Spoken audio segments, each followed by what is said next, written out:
Welcome to Meet the Bloggers. I'm your host, Cenk Uygur. We're going to talk about food today, an issue near and dear to my heart, well, actually to my belly. Normally I'd be excited about this, but I am now totally scared because I found out more information about it. And if we are what we eat, this country's in a lot of trouble. Look, incidence of type 2 diabetes has increased by 50% in the last decade. As everyone is aware, obesity is on the rise, and for the first time in decades, the life expectancy of children born in this century are lower than their parents. Now, junk food's everywhere. It's cheap and plentiful. Healthy alternatives, fresh alternatives are hard to find. They're more expensive. Meanwhile, our food might be downright dangerous, and that's what's scaring me. This country lacks a comprehensive farm-to-table food safety policy. We're going to discuss that today. And one of the things that's, of course, blocking it at every turn is the food industry. Shocking, I know. The person who's going to help us with that discussion is our guest today, Dr. Marion Nestle. She is a food scientist and professor at New York University and the author of several books, including What to Eat. Dr. Nestle joins us from her office in New York. Welcome to Meet the Bloggers. Glad to be here. All right, it's great to have you. So let's start with food safety. How dangerous is our food supply and why? Well, it depends on whether you're an optimist or a pessimist. The Centers for Disease Control says that there are 76 million cases of food poisoning a year, 350,000 hospitalizations, and about 5,000 deaths. That's either a lot or a little, depending on whether one of those affects you or somebody in your family. But usually people say that the United States food supply is the safest in the world. So it depends on whether you're an optimist or a pessimist. No, I hear you on that. And I've had food poisoning on a couple of occasions, and that didn't sit well with me. But, you know, of course, one of the questions, Marion, is everybody's going to ask, but really, is there anything we can do about it? Isn't USA #1 and we're doing the best we can and anything else would cost too much? How do you address those questions? Oh, no, we could do a lot better than we're currently doing. We don't have a food safety system that affects the entire food supply. We have a piecemeal food safety system in which there are a few foods that are required to be produced under standard food safety procedures, and the rest, it's all voluntary. I think we need a farm-to-table food safety system in which every producer of every food follows standard food safety procedures and does them really well and is inspected to make sure that they've been following those procedures. So I want to understand that a little bit better. So you're saying farm to table, wherever the food comes from, fruits, vegetables, livestock, etc., from the farm all the way to our table, there should be regulation and inspection. Yeah, absolutely. I think a lot of people are under the impression that that already exists. Does that not exist? And what does it exist for and not for? Well, first of all, the food safety system is divided between two agencies, so already you have a problem because of coordination, overlaps, and gaps in the regulations. The Department of Agriculture oversees the safety of meat and poultry. The FDA oversees the safety of everything else. And standard food safety procedures, I keep using that to refer to HACCP, Hazard Analysis and Critical Control Point with Pathogen Reduction. It's really a mouthful to say it. But those are standard food safety procedures that were developed for NASA so that astronauts wouldn't get food poisoning in outer space, which is not a very pleasant thing to think about in conditions of zero gravity. And so they work in outer space, they should work on Earth. And they've been applied to meat and poultry, and they have in fact been responsible for reducing food safety problems in meat and poultry over the last 10 years. And the FDA on the produce side applies those rules to sprouts, to juices, fresh juices, and to shell eggs, and that's about it. Everything else is fair game. So what does that mean that it's fair game? All those other things there's no regulation on, it's just voluntary? And I know how voluntary systems work in corporate America. Yeah, voluntary systems work voluntarily. The assumption is that nobody wants to kill consumers.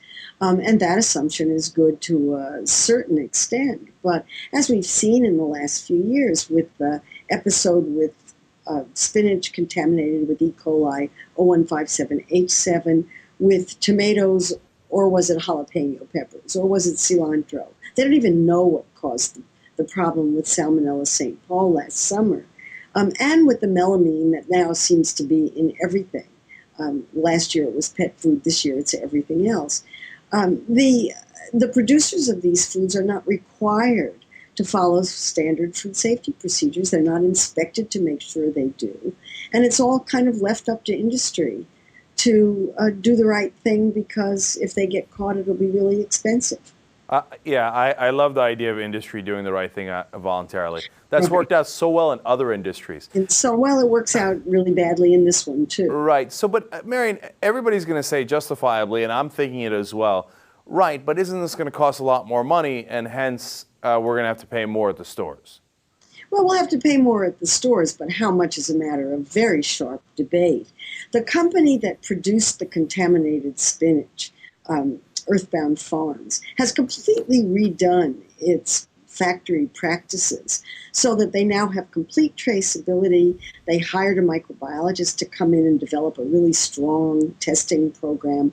They test produce when it comes into their factory. They test produce when it goes out of their factory. And they claim it costs them just pennies per case, nothing that a consumer would ever notice because the volume is so great. So you're convinced that the amount of money that our prices would go up, or the vegetables, fruits, et cetera, is a couple of cents, and we would be assured that our food safety would be a lot better off? It would be a lot better. It wouldn't be perfect. I don't think you can ever guarantee that food will be perfectly safe, because accidents will happen. And in the case of produce, the particular accident that's involved is coming into contact with the animal manure. And these things happen. And those you can't always do something about. But if you take precautions, and if you're producing food under standard food safety procedures, the chances of it happening are going to be much less, because you will have taken steps to make sure that it doesn't happen. And you will be monitored to make sure that you took those steps. Well, if I hadn't lost my appetite already, when you brought up the animal manure is when it really went out the window. But so I got to ask, to bring that back, are some foods safer, like are organic foods safer? Well, organic foods actually have to be produced under rules that treat the manure. So if the organic producers have been following the rules, or inspected to make sure that they're following the rules, and I keep emphasizing that because I think that inspection is absolutely critical in this, then organic produce ought to be just as safe, or even perhaps safer, than conventionally industrially produced produce, because it's following rules. And to the extent that the organic producers are following those rules, it should be fine. All right. Now let's talk about the other aspect of this. Why is obesity on the rise? Everybody's trying to figure it out. You think it might be something that's in the food. What is it? I think it's totally simple. People are eating more calories. There's no question about it. People are eating too much. Now, part of it is that we're eating too much, but is it also what we're eating? No, it's how much we're eating.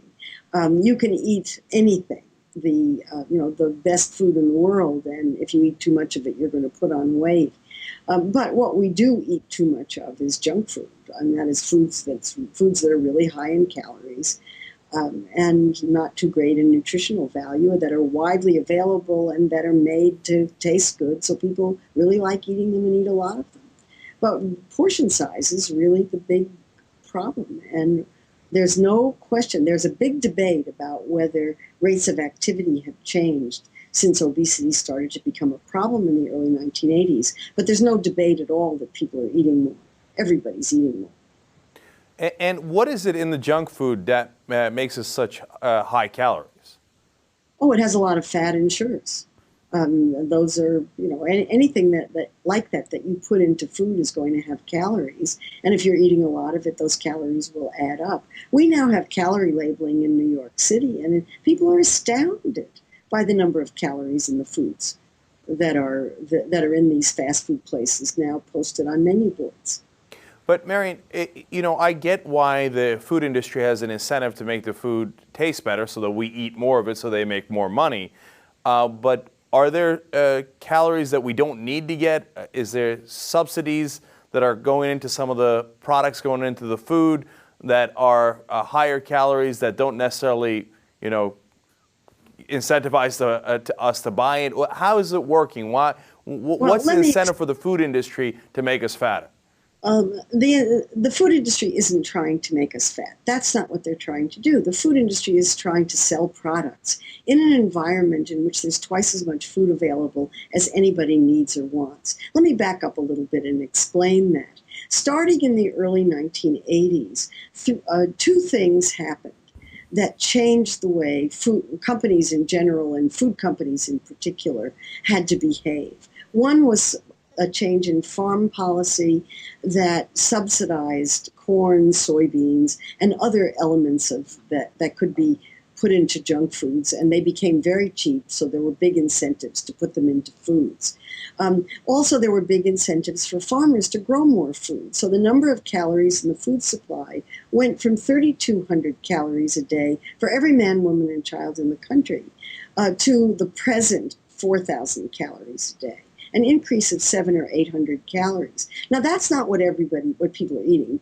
People don't eat all of the food that's available. It's what's available, less exports plus imports. But what that rise in the number of calories did was to make the food industry very competitive so that they had to work really hard to sell food products.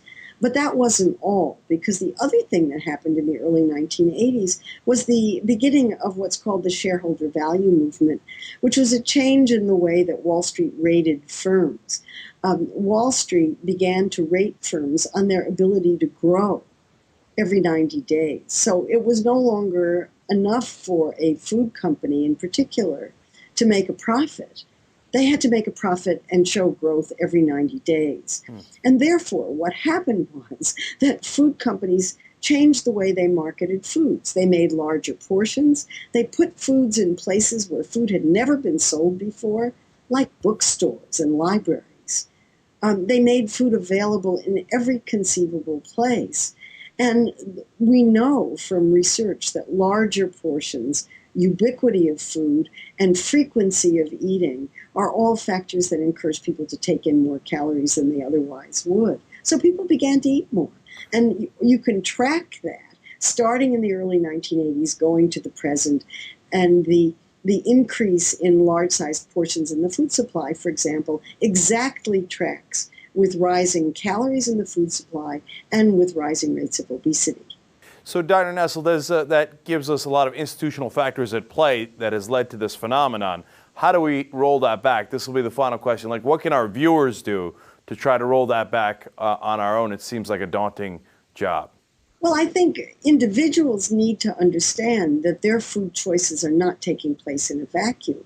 They're taking place in an environment that has been deliberately constructed to get them to eat more food than they ordinarily would want or need. So as a result of that, if they find themselves in a situation where they can't resist eating, that's it. They're doing exactly what they're supposed to be doing in order to sell more food. So they need to recognize what the environmental forces are that are encouraging them to eat more food. And then if they want to do something about it, they have to act on the political level. Our food regulations come from Congress. If you want them changed, you got to deal with your congressional representatives and use the democratic process to tell Congress that you want a safer food system and you want one that makes it easier for you to eat more healthfully. Dr. Marion Nestle from NYU, thank you so much for joining us on Meet the Bloggers. All right, we don't have to wait for Washington, though, to change the way we eat. One of the most politically subversive things you can do is to stay out of the supermarket. So you may be saying to yourself, I did everything I needed to do to help get Barack Obama elected president, and now I can just kick back and chill because Obama has got it. I don't need to do another thing because he's going to solve all the problems in the world. Well, maybe not quite that simple. The November presidential election has ended, but there's another kind of election that is still going on all the time. Every time you open your wallet, it works like this. Let's say you get hungry. If you're hungry, you probably want to buy some food to eat. Now, instantly, there are candidates everywhere, all kinds of different food that you could eat that are all vying for your vote. As you spend your money on different things, it's like you're voting for those candidates or products. You see, your vote is your dollar, and your dollar is your vote. Kind of overlap a little bit, because the more you vote for fast food, the more fast food restaurants there are going to be. The more you vote for grocery stores, the more grocery stores there are going to be. And the more you vote for farmers markets, say, the more farmers markets there are going to be. So we're here here today to invite you to join the Sustainable Party. The Sustainable Party has two basic party platform tenets. That is, buy regional and buy seasonal. Now, seasonal buying means that you're not buying things that are out of season, and you can tell what's in season by what you can grow where you are. Peaches, for example. I don't really see any peaches here at the farmer's market. Why is that? Because our peaches in our region, up by Fresno, they come out in about middle of May until the end of August. So we have about 4 months of peaches, about 14 to 16 weeks. Okay, but I can buy peaches at the grocery store right now. Where are those coming from? Probably Chile, not from the States. And they're also picked prematurely, gassed, for preserving them and keeping them from ripening very fast. And so by the time it gets to the consumer, it's not quite what it should be fresh off the tree. If you're buying it out of season, it means that it's coming from probably the other side of the country or maybe the other side of the planet. Now, that's not regional, hence the other party platform. If you're buying regional, you're buying things that come from nearby. You're supporting local economies and often organic economies. That means less pesticides, less chemical fertilizers, and less herbicides. While there's no scientific evidence to conclusively prove this, it tastes better too. Miss, I was hoping you could tell us where these apples come from. Little Rock, California. And how far away from here is Little Rock? No traffic, maybe 1 hour and a half. So you don't need to spray chemicals on them to keep them fresh? No. They're 1 day off the tree, believe it or not. It's all picked yesterday. Amazing. And then what did you say you do with the waste? We turn it into compost right back into the trees. So wait, you don't use chemical fertilizers either? None of that. Nope. Seaweed extract and ladybugs, the only thing on our farm. What kind of fertilizer do you use for your crops? Usually I like the cow shit. For those of you that may not think there's a farmer's market near you, we are standing in the middle of Culver City, which is a neighborhood in Los Angeles. It's one of the most sprawling urban areas in the country, and there are farmers markets everywhere around this city. So if you don't think there's a farmer's market near you, go to sustainabletable.org. They have a zip code search function there where you can find not only farmers markets, but grocery stores, restaurants, and many other things help the Sustainable Party win the economic election of 2009. For Meet the Bloggers, I'm Nathan Havey.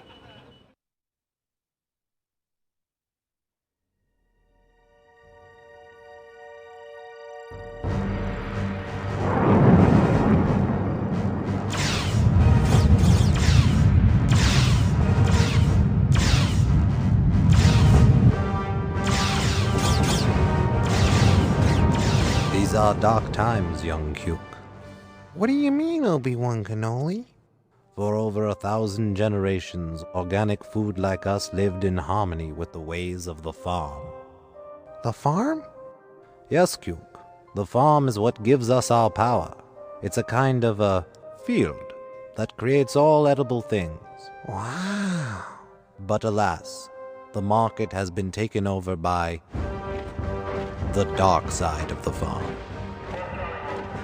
An empire of pollution and pesticides has ruthlessly conquered the market, nearly wiping out our organic birthright with unsustainable, short-sighted practices like genetic engineering, irradiation, and massive chemical pesticide use.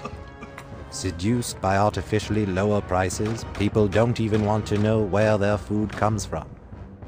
The true ways of the farm are now almost forgotten. But there is a new hope.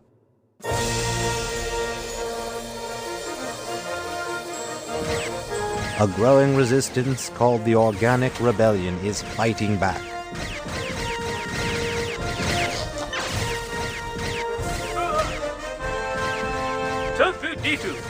Where are you? Next, we have a report on a new documentary coming out soon called What's on Your Plate? Last summer, my best friend, I'm her best friend, went with my family to Ohio for vacation. When we weren't playing around, swimming, Or eating ice cream. we did a little cooking. One night we were in charge of the salad. And while we were making it, I tasted a cherry tomato. This is the best cherry tomato I've ever had. So my mom said, "Do you want to meet the family who grew them?" And I was like, do you know the farmers? And she said, "Not yet." And before we knew it, we had a little project going. We'll be talking to the director of What's on Your Plate, Catherine Gund, in a few minutes. But before that, I thought it'd be really great to talk to the kids. And really, who better to talk to the kids than our very own kid correspondent, Jane. Thank you, James. Hey Sadie. Hey Sophia. Hi, Jane. So, you guys are making this movie. That's pretty awesome. Thanks. Yeah, thanks. It was really fun. What do you think is the grossest thing that you found out about what people are eating? Well, what disgusts me is how far the food has to travel before it actually gets to your plate or even to the supermarket, and how many stages it has to go through before you actually get to eat it. What are some of the stages that the food goes through before it gets on your plate and on the supermarket shelves? It would start growing, then it would go to a factory where it could be canned or manipulated to like cut up, put it in the can or put it in the bags or whatever, and then it's traveled all across the world. Hey, girls, thanks so much. I'd really like to hear from your mom. Do you think we could get her on the line? Yeah. Hey, James, it's great to be here. So, can you tell me why make this film and why bring the kids into it? Well, I have 4 kids, and my oldest one was on the edge of beginning middle school and spending more time outside of the house and eating with friends or walking around the city by herself. She was about to start doing these things, and I was thinking that I wanted to be sure that she has the best habits and the best information so that when she's making all these choices by herself, she'd make good choices. The generation of children born in the year 2000 is the first generation in the history of this country and the history, as far as they know, of the world, to have a shorter life expectancy than their parents. And that fact alone really threw me. And I thought, we have failed. 25% of 2-year-olds eat French fries every day. And those kids aren't choosing that on their own. They're not standing at a buffet. They're 2 years old. That's what people are feeding them. And then they get to the school lunchroom and they're offered either things that look so tasteless or are too expensive or are such trash. And we have to give the kids better choices. And I feel like with this film, working together, grown-ups and kids, that kids can't do it alone because the grown-ups and the parents are the ones feeding them. And parents can't do it alone because the kids have to know why, despite this barrage of advertising that they see every day, everywhere, that despite that, some of those are bad choices for them. You guys made a movie, and I think it's a great project.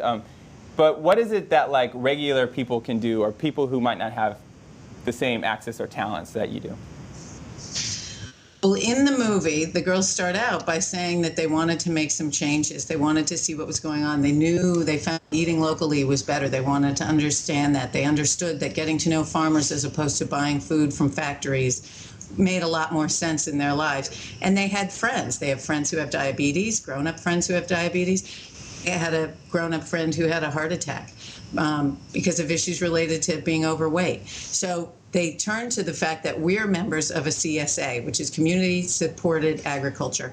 And it means that we're working with a bunch of families in our community to support one farm outside the city. And what we do is we pay up front at the beginning of the season, and then once a week, the farm brings down whatever they have, and we split it up and take it home, and that's what we get that week. And this way, the farmer knows that they're going to be able to distribute their food as opposed to going to a farmer's market and maybe having a bad day and only selling some of their food and then giving the rest to a food shelter or whatever where they can redistribute it, but the farmer doesn't get paid. I start to wonder how much of this has to do with privilege. Like a lot of people will say, oh, well, I can't really afford to eat vegetarian, or I can't really afford to have like organic, or how much of that takes place in what you've discovered in making the film and is addressed in the film? Eating healthy is not a privilege, it's a right. And what needs to change is the availability of food in neighborhoods, the access of people to food, to affordable, available, healthy, sustainable food. If we keep going on the path we're going, it's not going to work for anyone. So I think that people can join CSAs, people can get involved, go and see what your kids are eating at school. Just go look at what the lunch is and ask the kids what they're eating when they're not with you. And, maybe cook at home more. I always say to families, one thing you can always start to do is turn off the television and have your kids cook with you. So many people say, oh, I put on the TV so I can make dinner. It's like, ask your kids to come in and cut up the food and cook with you and taste different things while you're cooking. And become loving of food and the whole celebration, ritual, and routine that can go with it. Great. It sounds like a great project, and we certainly look forward to seeing the finished product. So please keep us in the loop. We absolutely will. We have a few months left to go, and then we're hoping to have a finished piece. This is James Spooner. And this is Jane Lee Hodge, kid correspondent for Meet the Bloggers. Thank you very much.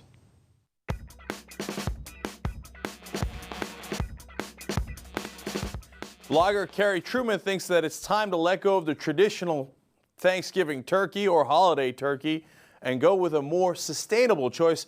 I'm not sure I agree because my mom's turkey is about this big and it's juicy and delicious, but apparently Carrie's going to change my mind, so let's watch.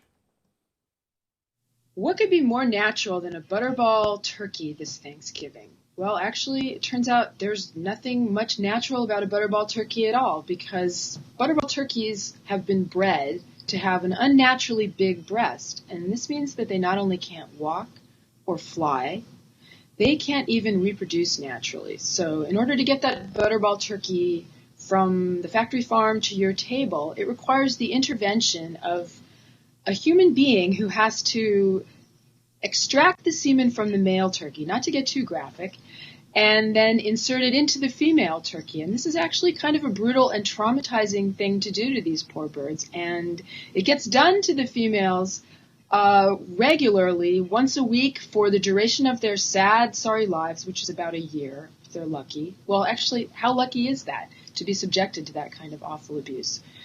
Now, the good news is you don't have to get a butterball turkey. There are alternatives. There's something we call heritage turkeys, and those are just turkeys that are naturally the way God made them. They can reproduce naturally, they can fly and walk and do all those natural turkey things, and they taste delicious too. They're not injected full of saline, and you can get them.